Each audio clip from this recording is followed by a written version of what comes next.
Olá, todo mundo, tudo bem? Eu sou a Ana Beatriz. Hoje eu estou aqui com a Fernanda Lopes, que tem um trabalho incrível em comunicação e sustentabilidade, também faz parte do conselho do Instituto Alpaba.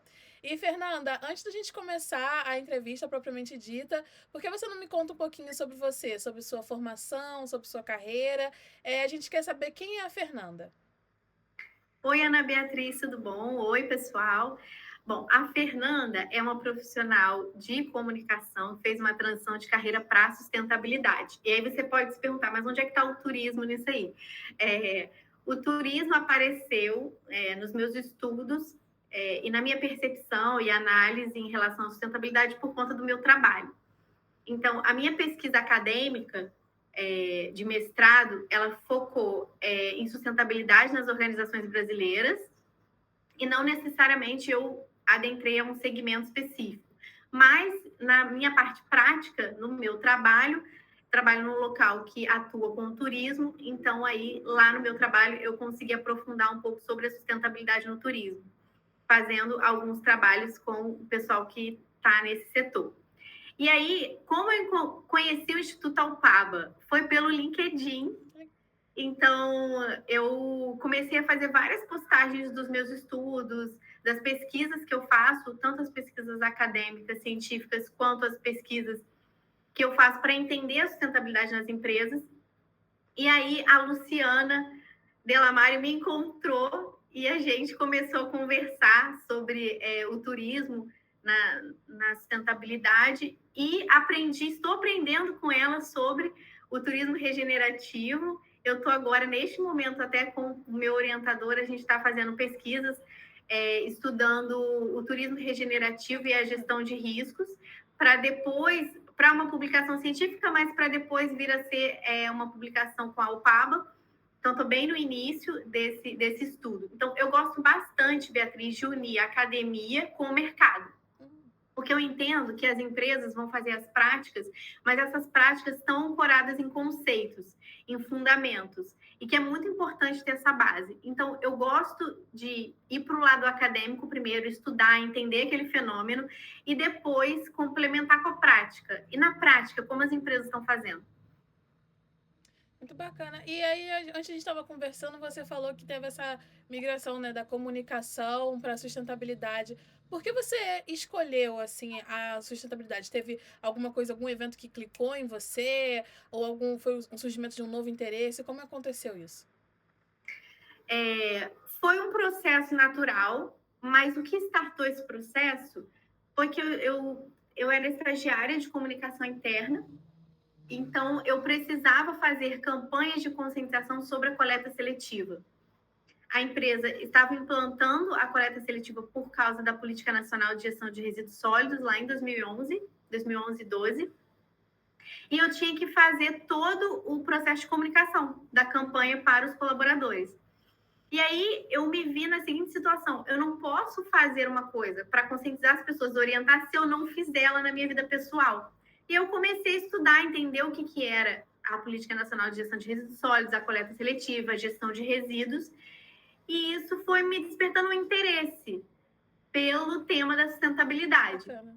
Muito Eu legal. já tinha conhecido um pouco do tema na Faculdade de Relações Públicas, mas era mais relacionado ao relacionamento com stakeholders, com partes interessadas, um pouco de relacionamento com a comunidade, quando uma empresa tem uma operação, a licença social para operar. Então, conhecer um pouco. E ali foi o primeiro pontapé. E me interessei, comecei a estudar, comecei a entender e gostei.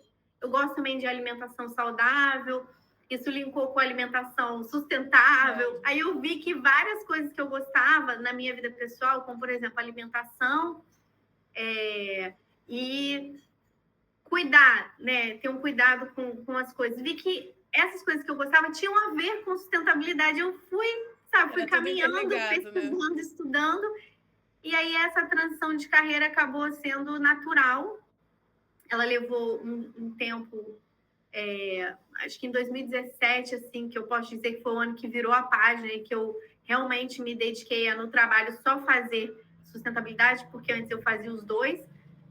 Mas só fazendo sustentabilidade não quer dizer que você não vai fazer comunicação, porque quando você está fazendo sustentabilidade, uma das coisas principais que você precisa fazer é a comunicação para a sustentabilidade, a comunicação da sustentabilidade, a sustentabilidade da comunicação, que já é atuando nos processos da área de comunicação para que eles sejam mais sustentáveis. Então, foi assim que aconteceu a minha transição de carreira. Muito bacana, muito legal. E é legal ver que foi fluido, né? E não teve aquele tipo, que você meio que você por trás ali você já estava fazendo a sustentabilidade, né? Já estava ali meio que não querendo, mas já fazendo ali sem saber. É muito bacana isso. A gente descobre isso com a sustentabilidade, Beatriz, que quando ela é sustentabilidade, mas a gente não sabe o que é, que tem esse nome, porque como ela tem muitos temas dentro de um grande tema, a gente às vezes tem uma prática pessoal ou profissional, ou as áreas têm práticas e elas não conseguem entender que aquilo é, no fundo, sustentabilidade, que vai ajudar, aqueles processos vão ajudar aquela área a ser mais sustentável, a focar, a olhar um pouco mais para o desenvolvimento sustentável, não só o desenvolvimento, crescer, sem se preocupar com as questões ambientais e sociais. Verdade, verdade. Então, como você disse que conheceu o Alpaba, a Luciana, através do LinkedIn, mas aí eu gostaria de saber se, a partir desse momento que vocês se conhecem, você já começa a fazer parte do conselho do Instituto, se você já começa a trabalhar como conselheira, como aconteceu essa conversa, o flerte ali de vocês sobre uma conhecer a outra, chamar para trabalhar junto, como aconteceu? Bom, eu trabalho num local que trabalha para o turismo. Então, eu entendi que, ao conhecer a Luciana, meu papel era fazer o link, apresentar o Instituto e a Luciana para o pessoal do turismo. E a Luciana já tinha uma campanha de conscientização planejada. A gente fez essa reunião e o local onde eu trabalho patrocinou a campanha, transformou e fez uma campanha muito legal nas redes sociais sobre o turismo responsável, sustentável e regenerativo, focado tanto nos turistas quanto nos empresários do turismo. E durante essa reunião veio o convite para eu ingressar. Após a reunião, a Luciana me convidou para ingressar como conselheira no Instituto, e foi muito legal, porque ao participar das reuniões, isso amplia a minha visão do que é a sustentabilidade no turismo, e ainda mais o que é o turismo regenerativo. Participar das reuniões, das apresentações que são feitas, conhecer, né, os profissionais que estão lá, então a gente acaba agregando muito conhecimento ali, e o conhecimento que eu tenho eu também posso passar para as pessoas que estão ali e haver uma troca. Então é muito interessante, e também apoiar o Instituto, meu trabalho voluntário, né? Considero como trabalho voluntário, então assim, trabalhar também a minha gestão do tempo, eu faço a reunião quando eu estou indo para o trabalho no ônibus, no celular, faço reunião na hora do almoço.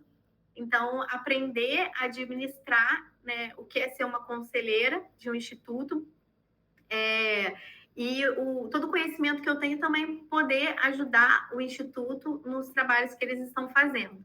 Muito legal. E eu vi que você também faz parte do grupo de trabalho, né, de meio ambiente. Eu gostaria que você falasse um pouco sobre o que o grupo de trabalho faz, qual é o papel de vocês dentro do Alpaba, se também é um trabalho de aconselhamento, ou se tem ações, ou o que acontece ali, como é fazer parte e o que acontece. Eu faço parte do GT de Meio Ambiente, também fui convidada para coordenar o grupo de trabalho, então super desafio, não só participar. No primeiro momento, a gente está entendendo o que podemos fazer de projetos e quais projetos podemos apoiar, projetos de meio ambiente no turismo. E a gente também está entendendo que pode fazer isso em parceria com o grupo de trabalho de educação, porque, né, os projetos ambientais com os projetos educacionais eles estão sempre muito interligados, então a gente está estudando uma forma de fazer isso junto.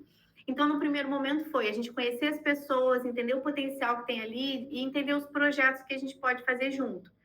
Estamos, neste exato momento, entendendo essas questões. Então, e temos alguns projetos que estamos pensando em fazer, mas ainda não, de fato, começamos algo na prática. Estamos ainda avaliando, entendendo o que o grupo de trabalho pode fazer, como também é um trabalho voluntário para as outras pessoas, então tem todo um desafio de engajar as pessoas, delas também conseguirem administrar o tempo delas para se dedicar ao trabalho voluntário. Legal. E falando nessa relação do turismo com o meio ambiente, com a sustentabilidade, como você vê essa relação hoje em dia?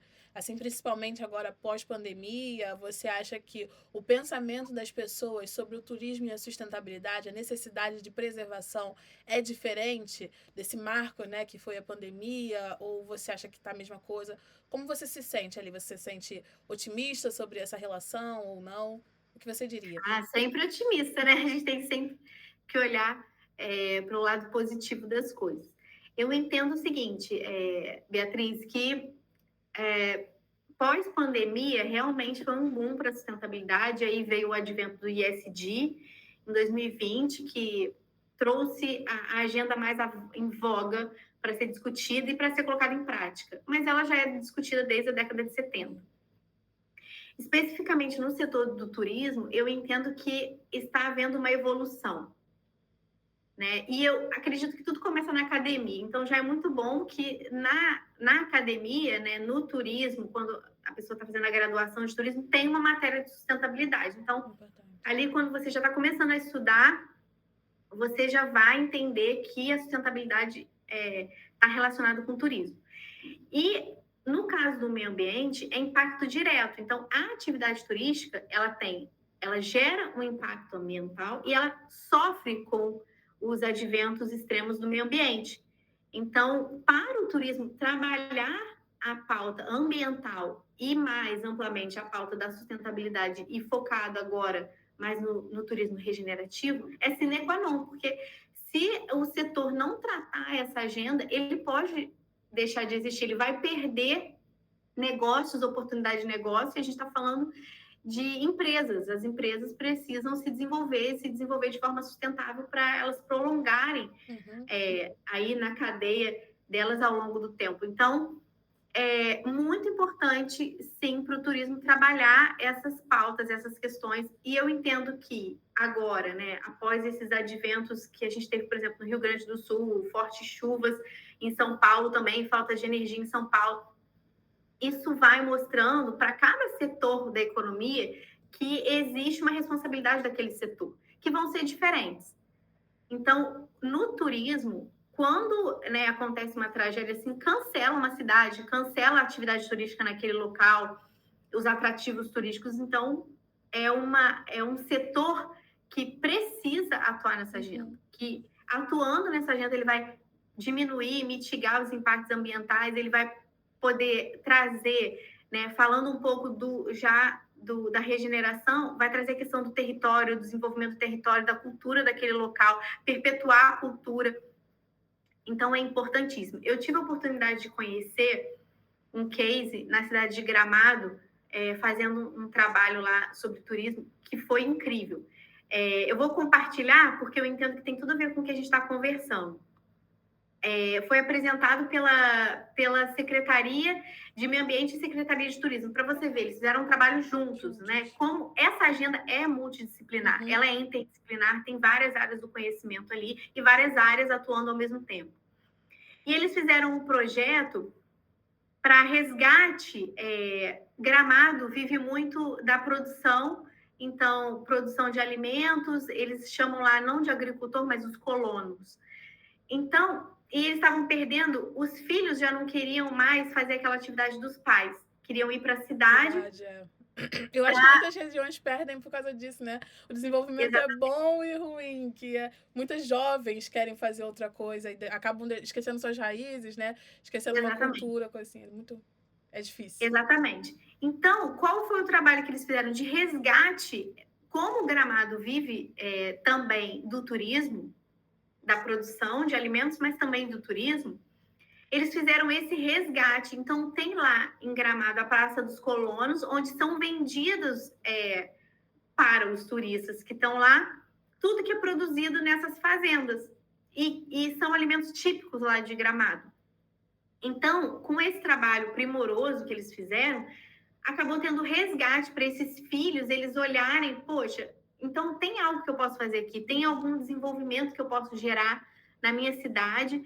E aí eles foram, como a coisa foi se desenvolvendo de uma forma mais profissional, eles foram se interessando e e querendo ficar nas fazendas, querendo ficar na cidade para produzir e gerar riqueza lá naquele local. Então, eu entendo que o turismo de base local, o turismo local que ajuda a desenvolver o território, ele é importantíssimo, né, para que resgate muitas vezes a cultura, resgate laços familiares daquela localidade, então é importantíssimo. E trazendo mais a visão da regeneração, de você produzir, mas regenerando aquele território, Sim. Isso é importante, né? respeitando os limites daquele território para que ele possa gerar cada vez mais, porque a natureza ela vai se auto corrigir. A gente vai vir, vai impactar, mas ela vai se autocorrigir, só que ela tem um tempo para isso, respeitando esse tempo, os limites, investindo numa como é que se chama? Eu não sou dessa área de meio ambiente, né? Sou de sustentabilidade, que é um pouco mais amplo, mas eu entendo que Peraí, Beatriz, que eu esqueci o nome. Investindo em... Como é que chama isso, gente? Na plantação agroflorestal. Sistemas agroflorestais, né? Investindo nas técnicas ambientais corretas para você fazer o seu processo produtivo ali naquela localidade. Então, plantação de café, seja o que for, você poder fazer isso de uma forma que respeite o meio ambiente, com técnicas agroflorestais e outras questões. Então, é muito importante e isso vai trazer para aquela localidade que o turista que vai ali, ele vai ver aquela história, aquelas raízes sendo contadas. Isso é muito interessante. Às vezes, as pessoas estão procurando isso, às vezes o turista está procurando exatamente isso. Aquele turismo de massa, ele já não faz tanto sentido assim, e até nos locais na Europa que eles já estão demais, esse turismo de massa, as cidades estão assim, Barcelona, acho que aconteceu isso, né, se eu não me engano. Olha, já está demais de turista aqui, vamos dar um passo atrás, o que a gente pode fazer para que seja mais sustentável? E a cabeça das pessoas também está mudando, né? Eu acho que isso que você falou sobre a sustentabilidade ser interdisciplinar, ter vários núcleos, é muito bacana, interessante você ter falado isso, porque realmente é necessário a educação, essa sabedoria de regeneração, né? Isso é importante. E eu gostaria de trazer agora... A valorização, só para complementar, Bel, disso que você comentou, a valorização. Eu entendo que as pessoas estão mudando, e no pós-pandemia isso aconteceu, os valores das pessoas estão mudando, aos poucos. Então, até na sua decisão, na sua tomada de decisão de compra de turismo, para onde você vai passar as férias, o que você vai fazer, você quer experiência, mas você quer uma experiência também que vá preservar, que vá cuidar, não que vá... Que acrescente alguma coisa, tanto para você quanto para você, pessoalmente, né? Quanto para aquela localidade. Eu entendo que isso está crescendo. Está crescendo, e as pesquisas, os números mostram isso também. Eu essa, não tenho nenhum busca para experiências agora, mas... né? Cresceu, eu acho que...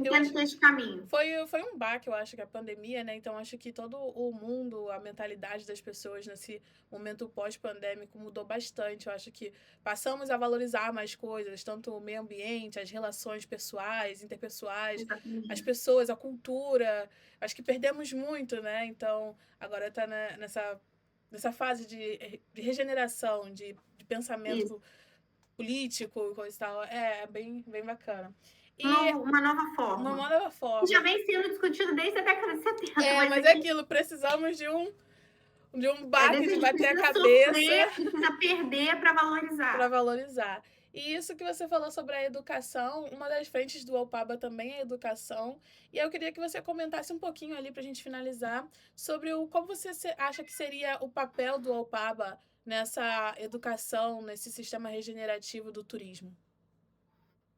Eu entendo que o Alpaba tem um papel importantíssimo de gerar conhecimento e informação sobre o que é esse turismo regenerativo, como que você transforma um território, uma localidade com a prática do turismo. E não só isso, você já tem alguns cursos, né, que também vão ajudar empreendedores a terem essa visão. Por exemplo, tem um curso de liderança para mulheres. Sim, o Take the Lead, né? Então, assim, e vocês podem trazer organismos internacionais para patrocinar, para trazer essa mentalidade, às vezes, que lá fora, em algumas localidades, já está muito desenvolvido para o Brasil. Então, eu vejo que, sim, é uma das principais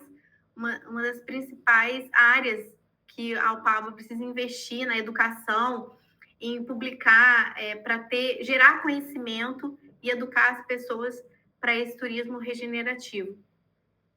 Muito obrigada, Fernanda. Terminamos por aqui. Foi muito legal o nosso bate-papo. Eu gostei bastante de conversar com você. É bem legal você essa mudança que você viu fez da comunicação para a sustentabilidade. É bem bacana ver que dá para fazer duas graduações, duas linhas de pesquisa, se interessar por mais coisas. Isso que você falou também Exatamente. de a gente já ter esse sentimento sustentável no nosso dia a dia, muitas vezes a gente não perceber, né? É bem bacana, bem legal. E foi muito bacana a nossa conversa, gostei bastante. Se você tiver alguma consideração final para fazer, algum recado para mim, para o Alpaba, para você, para o turismo, pode fazer. Sim, obrigada, Beatriz. Eu que agradeço, foi ótimo o nosso bate-papo. Agradecer a Luciana Delamare e a Jane por todo o apoio, pela oportunidade de ter ingressado, de estar no conselho e poder ajudar o Instituto com, né, as minhas análises, opiniões, conselhos. Também as trocas que acontecem, trocas muito técnicas, trocas profundas também de valores. E o meu recado é para o setor de turismo, para que as pessoas sejam mais abertas, tanto o turista quanto o empresário, a investir nesse turismo, o turismo que fica, turismo que é o ganha-ganha para todos, tanto para o empresário quanto para o turista, para desenvolver as localidades, os territórios, trazendo cada vez mais essa valorização socioambiental. Muito obrigada, Fernanda. Tchau, tchau. Obrigada pelo seu tempo. Foi muito incrível a nossa conversa. Tchau, tchau. Um beijo.